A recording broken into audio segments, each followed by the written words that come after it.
everyone out there. I'm Diana, one half of The High Life, and I want to welcome you on to our all-male conversation, He Says. Dietrich, 29, single. Mickey, 29, single. Chad, 30, single. Douglas, 66, married. Alton, 37, single. Benjamin, 54. My name is Peter Tigro. I'm 25 years old. I'm in a long-term relationship.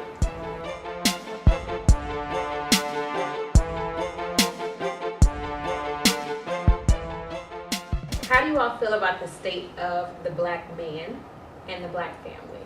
So, whichever one, or both. You want to answer a couple? I guess on my view, it's not that good. It should be a little bit better. I have a lot of friends that aren't doing the things they should be doing, as far as family, as far as their kids, and they'll pop up every once in a while, but they're not really fathers. They're sperm donors. You can call them that. So I think you have the good ones, you have the bad ones, but I guess I see more the bad ones. I don't think that the positive thing that young males as parents does is highlighted more. I think that what we tend to see is more of what people don't do and just have it sensationalized over and over and over and over again, as if a younger or any generation is not doing better as a father and as a man, especially as a black man. So personally, that's what I see. I do see a lot of males who don't do the right thing, but I also see a lot of males who do the right thing. And I just would like to see more of that highlighted through media, through other social streams outside of the usual suspects like the griots and, the BETs. We want to see it there, but I want to see it like more so prevalent like the ABCs and maybe the news channel 8s, maybe some places you don't normally see it highlighted. The only thing else I can say, just that's been one of the issues today. I think it's important, like you said, they're not highlighting a lot of there are a lot of successful black men and families like that, but because the media wants to show, the entertainment side, like all of these reality shows, so that's what you end up showing. That's what they end up seeing, those kinds of things, and then stereotype or what they think this black male is supposed to look like, and that's what you hear, and that's what's out there, and that's what a lot of the young kids are emulating, that kind of thing.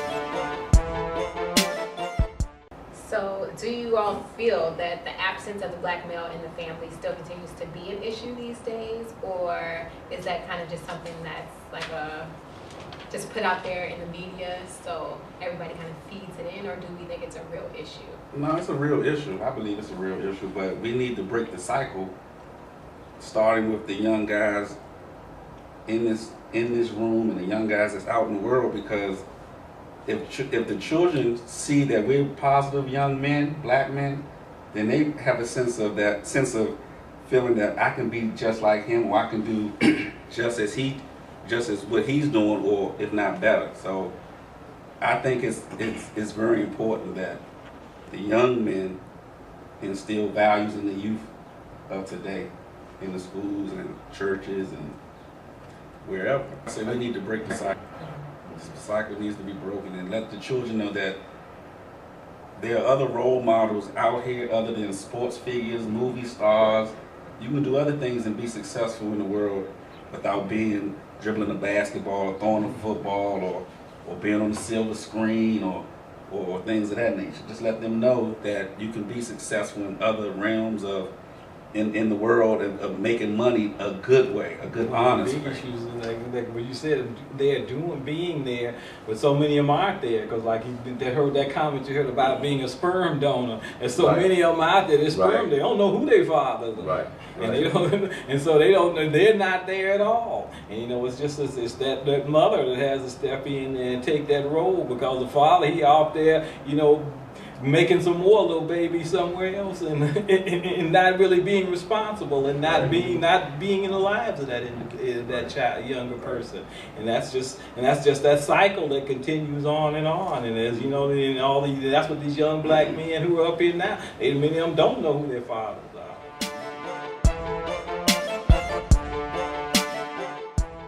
Well, like you said. And also, you've seen all the kids that you see in the school system now that don't have parents, and they've never had seen a parent who was married to anybody, and the only thing they've ever seen in their life is a sister, either a whole group of men or women coming through, meeting, with their having relationships with their wife, with their mother, and that's it. And that's all they know. So it's hard for them to develop relationships and get married because they've never known anything any different. And that's considered norm now. I heard an attorney say this one time. He said, "Oh, raising children in separate households or divorce rate, this, that, and the other. Oh, that's considered normal now. At one point it wasn't, but it's considered the norm."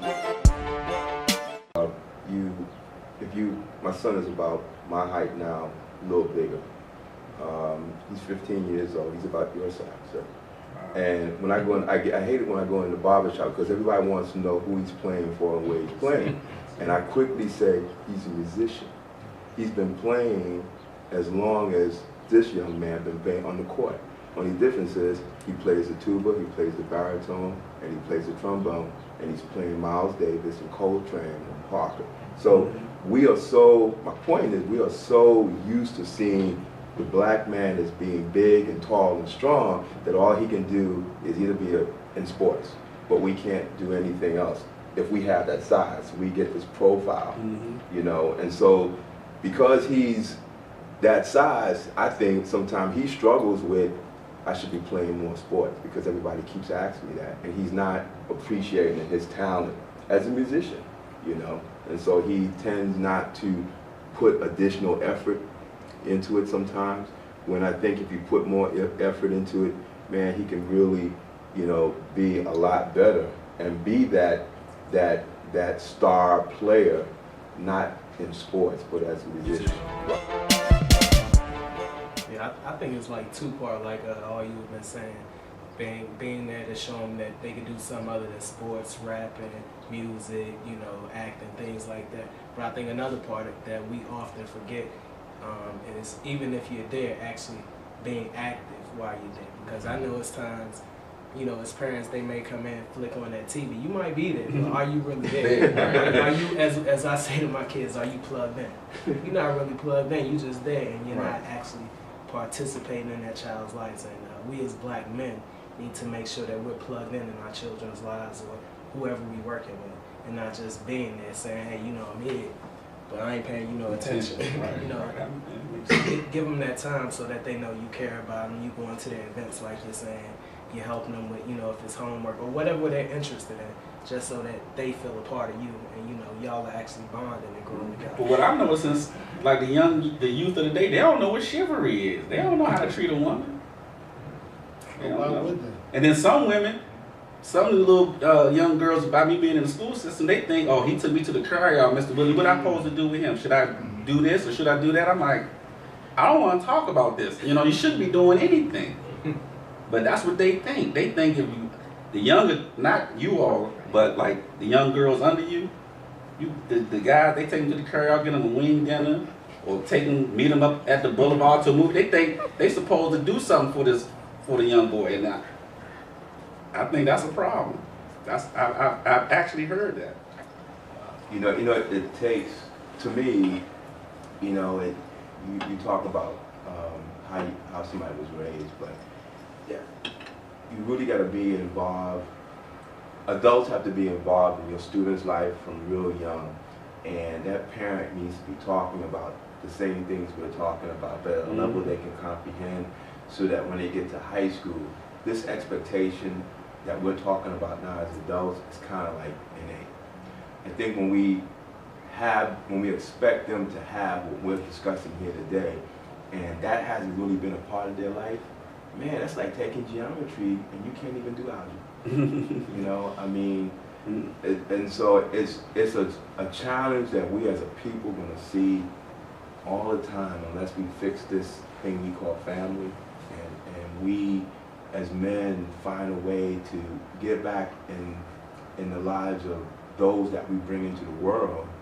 And one, and two, women look at the fact that I don't have to wear a shirt and tie to be a good brother. If I'm going out there every day and I'm working and I'm getting dirty, but I'm coming home and I'm taking care of my family, That's what matters, not, you know, where I work. It's the fact is the work ethic I'm putting into this family and relationship to try to get things going. And then you gotta find the time to talk to your daughters, you know, every day. You know, 9th, 10th grade, you gotta be saying, listen, this is what they want. This is, if you dress like this is what they're gonna be expecting.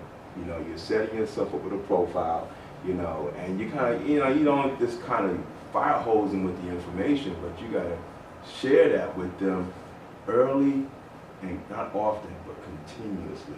So it gets to the point where they're in a classroom and say, you know, my father told me that this morning. We had this discussion. And you know, you hope that it will click in for them. If that doesn't happen, that might be a little extreme, but that's where we are right now.